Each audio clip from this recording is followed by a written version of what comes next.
and everyone would be, you know, off their trolley, half naked, and then you'd be seeing these wedding processions coming down the road, and they're looking out the door, out the window. Oh my God, it's like, you know, what is this place? Let's turn it out.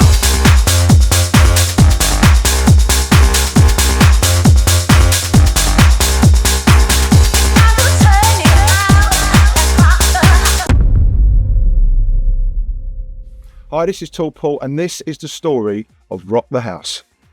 I suppose the story of Rock the House begins with this track.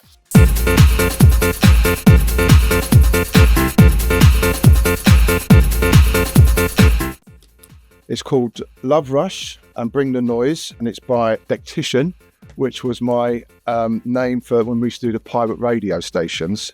And everyone had to have these aliases because the DTI, who were the sort of governing body of this illegal explosion of people taking FM signals and playing their own music on, they used to come and take all your stuff. And, you know, Technic decks were worth a lot of money if you could even find one and purchase one. And of course, they would take your records. So everyone had these aliases. So I had an idea for a track. It was bubbling around for 6 months. And how am I going to do this? And I can't actually remember how it happened, but I ended up going to Milton Keynes in a little studio. So yeah, I had all the ideas and how I wanted it to sound, but whether it would all work, you know, no, I had no idea. So off we went up to Milton Keynes. It was the A side, Bring the Noise. That was really where the really the concrete idea. Some samples in there from Public Enemy was the main vocal, but on the B side was this track called Love Rush.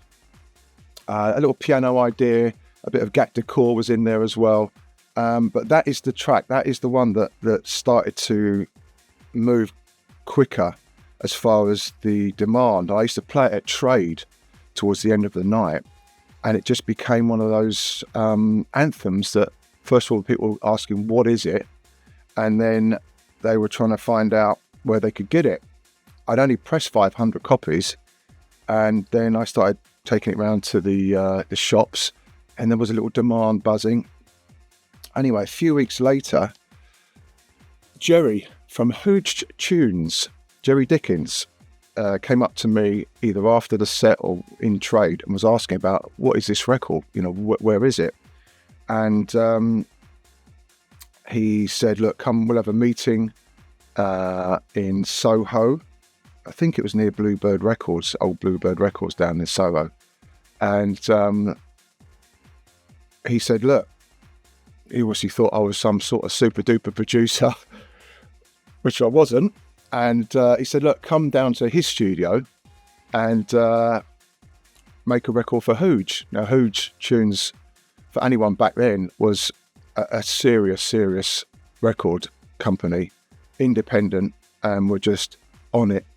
And every release, from what I can remember, from the didn't actually had the first one. I think it was a white label I had. I came in on the third Hooj Tunes track. Might have been Discuss, and I was made up to even just be part of them, just chatting to them about doing a track for them. So he had a small studio down in Waterloo in a complex called Beat Farm, and so I was put in a studio to make a record for Hooj, and I had an idea from a hip house track on Atlantic Records called Turn It Out by the Homeboys Only. The little a cappella on the B side. Thought, right, that'll do that. And he stuck me in the studio with a guy called Pete Lazenby, and he was a fantastic producer. I'm not sure what he thought of making the sort of tracks that I was trying to make, but he went on to make an absolute stonker called Sacred Cycles on Hooj. If you haven't heard of it, go and look it up, because the beginning of that track is very special. So in the studio and bouncing around, and we had a small acetate cut to play out to see if it would work, and I was pretty confident it would. obviously I had Turnmills and Trade to test run it, and this is the very first cut. And if you look really closely, you'll see it says Hooj Tunes at the top, and that's Rock the House vocal mix, The Major Breakdown.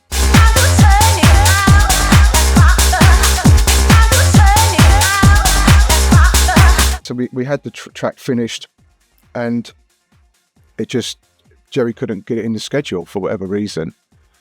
So in the meantime, I played it to my friend Darren Stokes, who went on to become half of Tintin Out. He was doing some A&R scouting for Effective Records, and I played it to him. He said, "What are they doing with it?" I said, "Not a lot at the moment." I said to Jerry, "Look, can I put this out with someone else?" And there was a bit of to and fro, and he said, "Right, go for it." So thanks to Darren, we got this release on Effective. So this copy and this label was probably the one that a lot of the DJs had first, but this momentum started to build, not necessarily from sort of down south. It almost came backwards. In Scotland, I remember it just flew. That's where a lot of the copies were being sucked up more than down south. Same with Ireland as well, and sort of North England, Manchester, Liverpool really got into it, and it just kept on. This momentum. It just kept building and building and building, and so we. Then I started to get more work from the back of this track. Okay, so the first gig, I really thought, wow, this track, Rock the House, was travelling really well, was this place in Portrush in Northern Ireland called Kelly's. And I think the night was called Harmony. Two Scottish guys, Tony and the other one, guy looked like Meatloaf, I remember, big Scottish guy. On the back of that, they said, "Look, come over. We're aware of what you're playing at Trade," and obviously, Rock the House was bubbling away. I wasn't sure if I had, because Trade, I knew that crowd, and I knew that music, and I had my sort of own style, but whether it would travel to somewhere like that, the remote place in Northern Ireland, I was a bit wary about it. And I just remember driving up to this place thinking, what is this? It was like a golf course, and the sea was over there, and we must be in the car for 2 hours driving from Belfast getting to this place. I was like, this is a mistake. Surely this is a mistake. Anyway, when I got to the car park, it was just chaos. And then getting into the club, them old absolute dripping off every inch of the ceiling, and the energy in there, and I can hear what they're playing. I'm thinking, right, this is what I do play. And dropping Rock the House as the last track in there was a moment I will never forget. I suppose when you're coming through and you're setting yourself these little goals and making a track and pressing a track and getting a track signed to your favourite label, and then getting on the radio, but playing a track to an audience that knew it already, and almost singing it back. It was that was the one that sticks out. But with this track, it's been so many. It's 30 years old this year. It's gone through different generations. I get asked. I was up in Liverpool at the weekend, and they're shouting out, this little young group, "They rock the house." It's like, it's. I'm very grateful for it, and I just feel completely lucky and just fluked it. Whatever it happened, good ideas, the right people, the right time, a lot of luck. And that catchy little hook, and here we are, 30 years later, talking about this record that's just come just keeps on coming back. And it was Effective Records. And then I thought, right, it really needs a bigger release, and it needs the sort of support that a bigger label like Virgin at the time could support. Because Effective were pretty on it, but I think financially, I don't know how, in the background it was a bit chaotic. So yeah, I knew Andy Thompson from London Records FFR days, and he was over at Virgin. I said, look, this might be the right time now to give it a real good push. So yeah, we agreed. And then we need a video. And because I think, wasn't it Top of the Pops that just had enough of all these dodgy PAs with a singer miming over some sample. So they were like, right, how are we going to do this video? I said, I don't know who the idea. I said, look, I'm going skiing with my brother, Seb Fontaine, Alex P, Craig Richards, Simon Clarkson, Enzo from Plastic Fantastic Records. Was that it? And my brother's friend, Mark, Danny. So there was a good crew going out to Val d'Isère. Can you get a cameraman over there? And I think, was he on his own?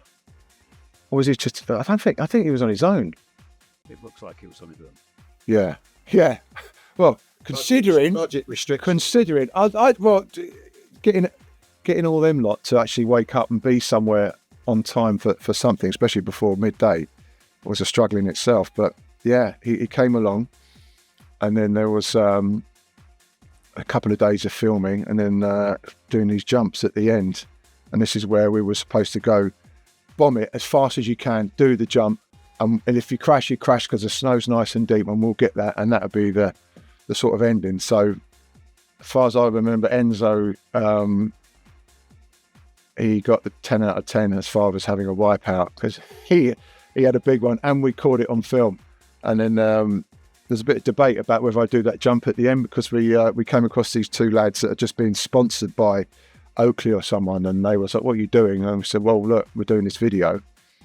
Can you do some tricks and wear some of the jackets of our friend?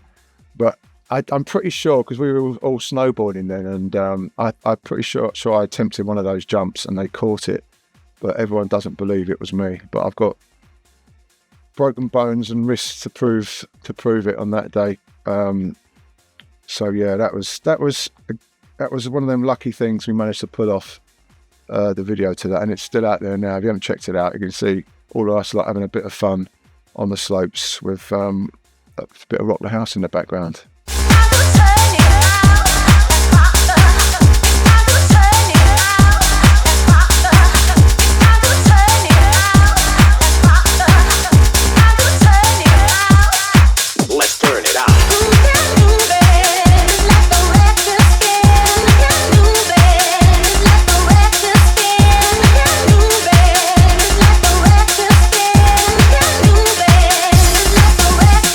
So yeah, over the years, as it's sort of followed this cycle of popularity, we've had sort of different mixes out for the sort of to fit the time of the dance floor, and I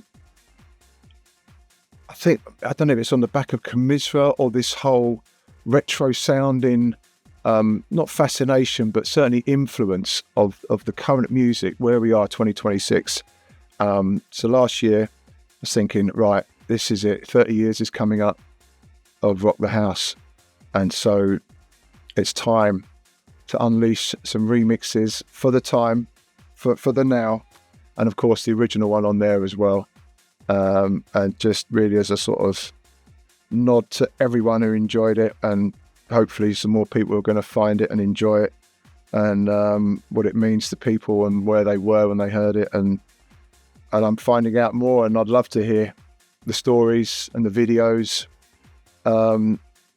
If you have the time, yeah, send me some feedback, because like I say, for 20 years I know it was doing all right, but I was busy and I was flying around, and He'd never heard that. And then, like I say, with Instagram and Facebook and TikTok, now I'm starting to understand how a big track, what it means to people.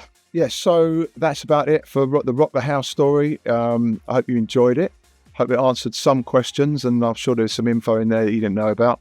I'm pretty sure I got the dates and the happenings right. I'm sure there's a couple of things. And Jerry Dickens, if you're listening, you could maybe put your little input. I'm pretty sure I got it nailed.